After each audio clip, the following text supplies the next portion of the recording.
Thanks for joining me. Here I am in West Cliff, Colorado, Custer County, and I want to talk a little bit about right-wing rednecks versus bleeding heart liberals.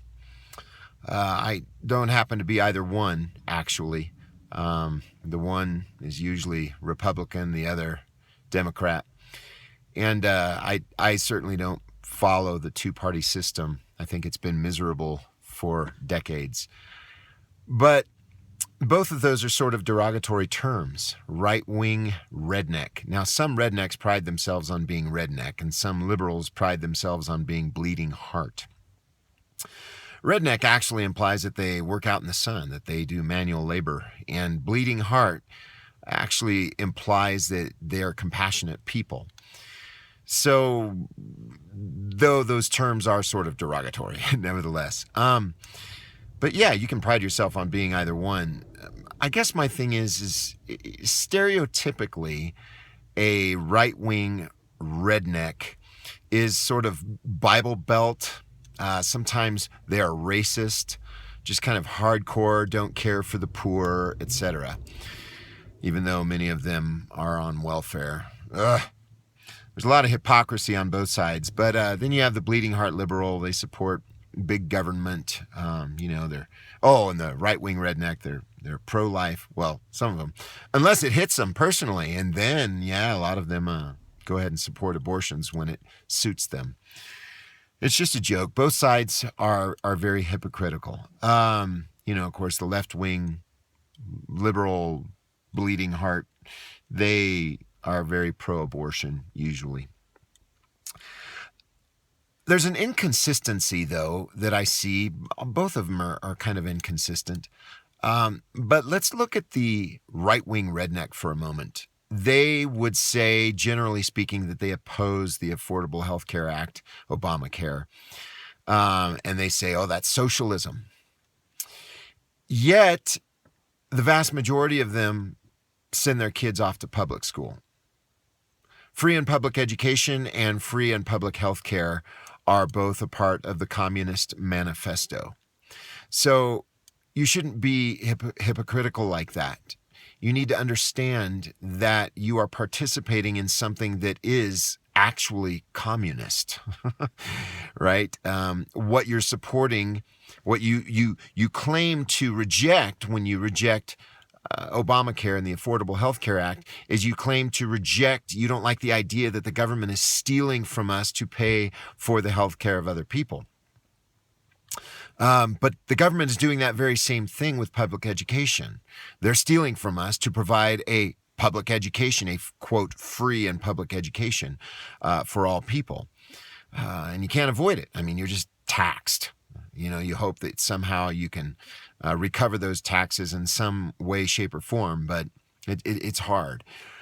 And so I think that those right-wing rednecks need to reconsider those things. How devoted are you to individualism and the hardworking individual, making sure that we are providing for our own?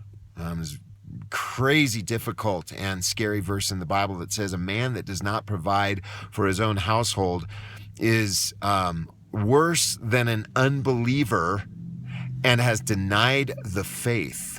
Wow. So I do support working hard.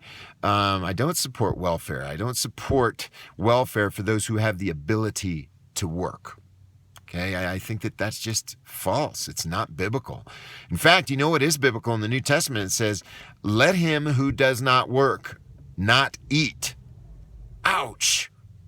That's I think it's 2 Thessalonians. Let him who does not work not eat.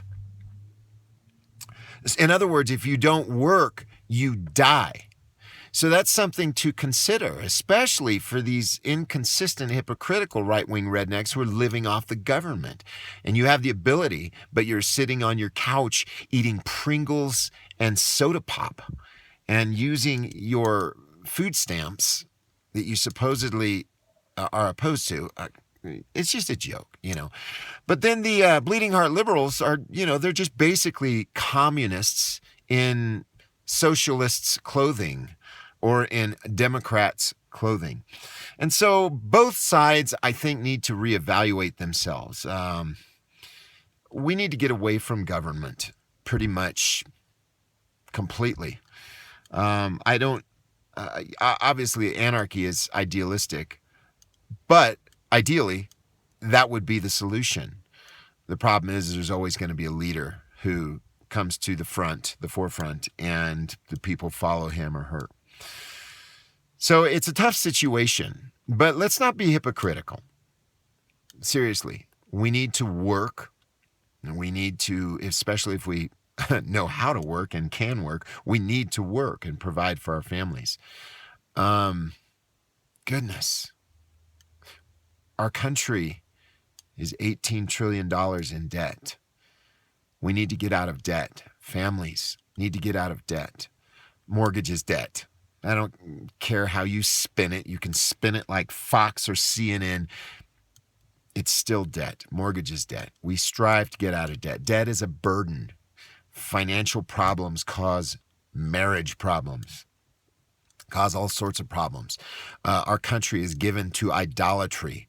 We worship things. We go into debt for things because we're so greedy and have to have our things. Now, both parents have to work instead of having one homeschool their kids. Yes, we need to be homeschooling our children. That's one part of Ben Carson's philosophy that I do agree with. Otherwise, well, no, I just can't vote. Hey, there's Jerry. Anyway, there's no way I could vote for that dude.